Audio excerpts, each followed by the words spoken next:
একটি উজ্জ্বল মাছ একবার উড়ে, দৃশ্যত সুনীল কিন্তু প্রকৃত প্রস্তাবে স্বচ্ছ জলে পুনরায় ডুবে গেল। এই স্মিত দৃশ্য দেখে নিয়ে বেদনার গাঢ় রসে আপক্ক রক্তিম হল ফল।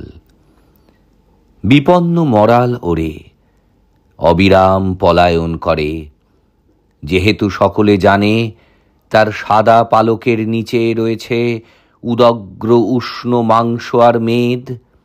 স্বল্পায়ু বিশ্রাম নেয় পরিশ্রান্ত পাহাড়ে পাহাড়ে, সমস্ত জলীয় গান বাষ্পীভূত হয়ে যায়। তবু এমন সময় তুমি, হে সমুদ্র মৎস্য, তুমি তুমি কিংবা দেখো ইতস্তত অসুস্থ বৃক্ষেরা পৃথিবীর পল্লবিত ব্যাপ্ত বনস্থলী দীর্ঘ দীর্ঘ ক্লান্ত শ্বাসে আলোড়িত করে। তবু সব বৃক্ষ আর পুষ্পকুঞ্জ যে যার ভূমিতে দূরে দূরে চিরকাল থেকে ভাবে মিলনের শ্বাসরোধী কথা।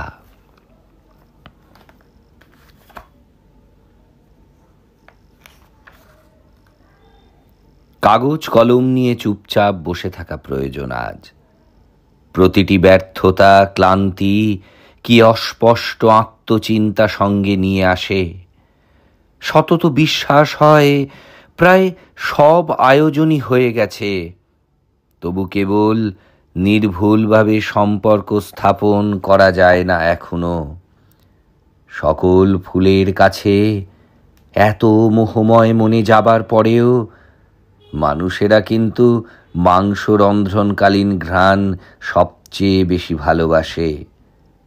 বর্ণাবলেপনগুলি কাছে গেলে অর্থহীন, অতি স্থূল বলে মনে হয়, অথচ আলেখ্য শ্রেণী কিছুটা দূরত্ব হেতু মনোলোভা হয়ে ফুটে ওঠে।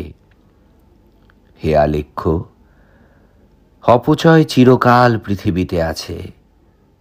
এই যে অমেয় জল, মেঘে মেঘে তনুভূত জল, এর কতটুকু আর ফসলের দেহে আসে বলো?